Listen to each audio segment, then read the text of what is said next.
The Israeli government has placed a high premium on its intelligence capacity as it relates to Hamas, as it relates to the West Bank, as it relates to Hezbollah.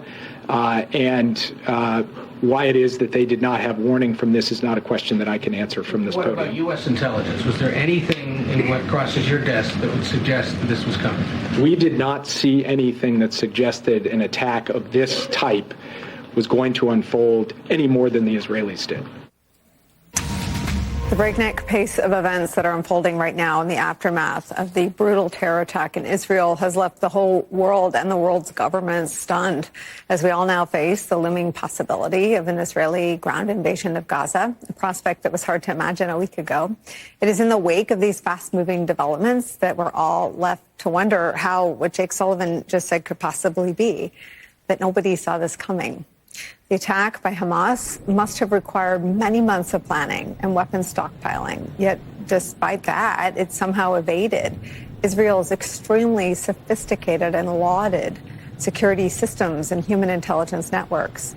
Now, Prime Minister Benjamin Netanyahu is negotiating with the opposition party and discussing forming an emergency unity coalition in the face of angry and hurt Israeli citizens frustrated with their government for being caught flat-footed.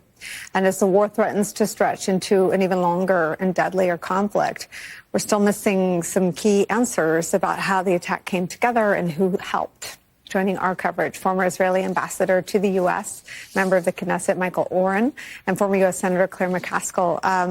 I start with you, Mr. Ambassador. First, my sympathy sounds wholly inadequate, but what your country has been through is a horrific shock and trauma. And I'll ask you what I've asked a few guests. How are you doing? Well, grim determination. That's the best I could say it. We're all in shock. We're all in mourning. We all know people who have been killed, who've been abducted, who have disappeared entirely. Just several hours ago, they announced that they found, our forces had found an additional 100 bodies of members of a kibbutz that were simply taken out and executed. So I want to say almost every hour, we're hearing about some other unspeakable family tragedy. And it goes on. You see books behind me, but this is actually my family bomb shelter. We've moved the beds in here. A rocket hit down the street yesterday. There were 2 barrages that came at us this afternoon. So this is an ongoing nightmare.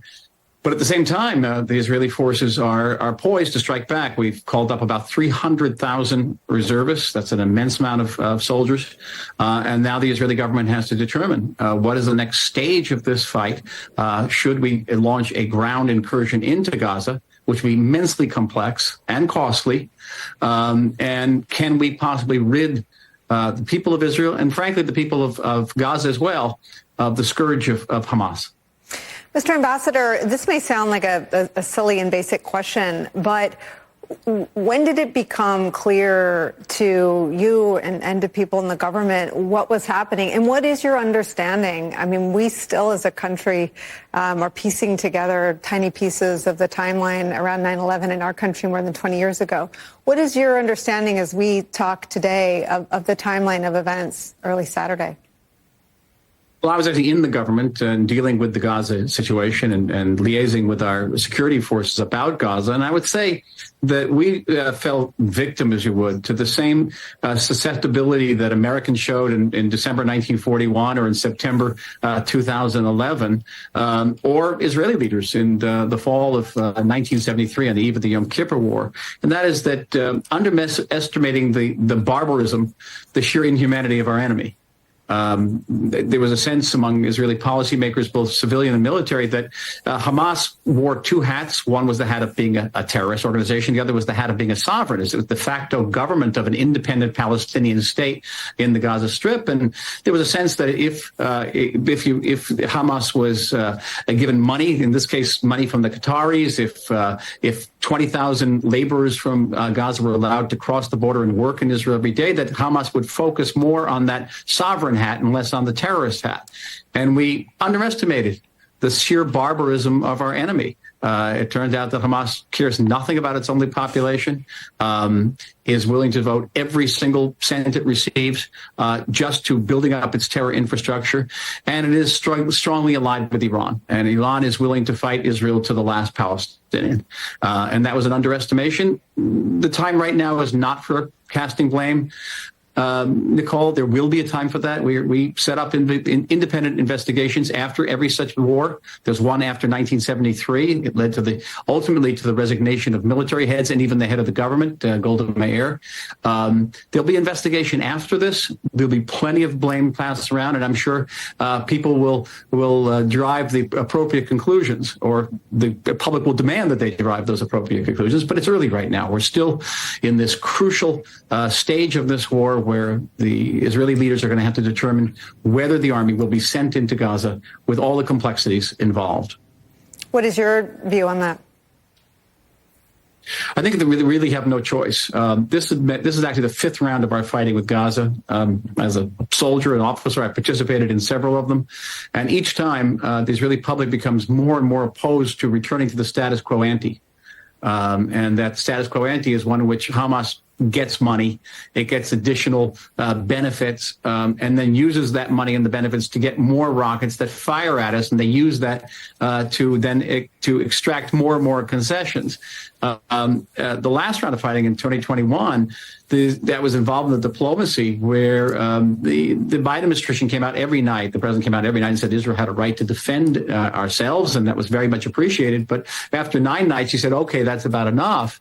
And the Israeli government had to make a hard decision, because 80% of the Israeli public was against a ceasefire. Even though we were getting hit by thousands of rockets, we were against a ceasefire because we didn't want to go back to the status quo ante.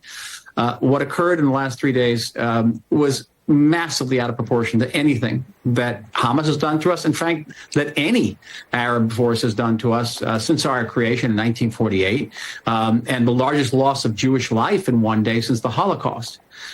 So I'm pretty sure I can speak for 90, maybe 95+% of Israelis in saying we do not want to go back to that status quo ante, and we understand the price involved. This is sending our army into a densely populated and heavily mined and booby-trapped environment, one which will also challenge us in the diplomatic arena, because we're going to do our absolute best to avoid inflicting Palestinian casualties. But we're dealing with an enemy that's, hiding behind its own population, but now it'll be hiding behind our population in terms of the 100+ hostages it has taken. They'll be used as human shields.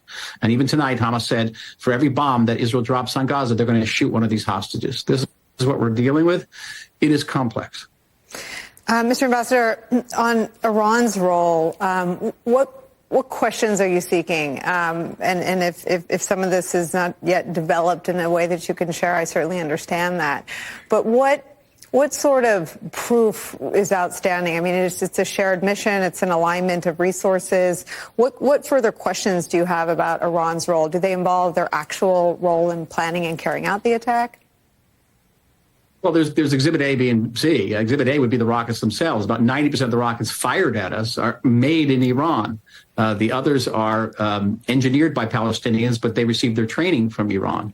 We know that Iran provides massive financial backing to Hamas, and the other terrorist group in Gaza, the Islamic Jihad, is wholly owned and operated by Iran. So Iran is deeply involved in Gaza. We know that there was high-level meetings took place between Iranian and Hamas officials in recent weeks.